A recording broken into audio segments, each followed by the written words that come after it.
untuk membentuk suatu pemerintah negara Republik Indonesia, segenap bangsa Indonesia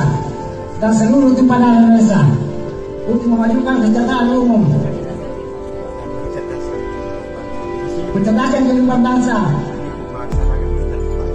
dan ikut melaksanakan ketertiban dunia yang berdasarkan kemerdekaan abadi, keadilan sosial,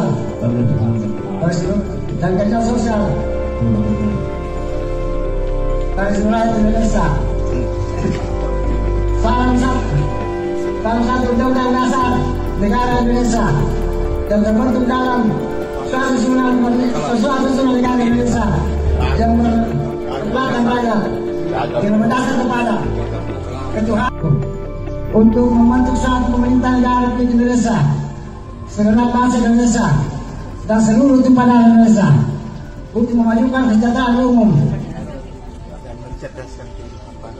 mencerdaskan kehidupan bangsa, dan ikut melaksanakan ketertiban dunia yang berdasarkan kemerdekaan abadi, keadilan sosial, dan keadilan sosial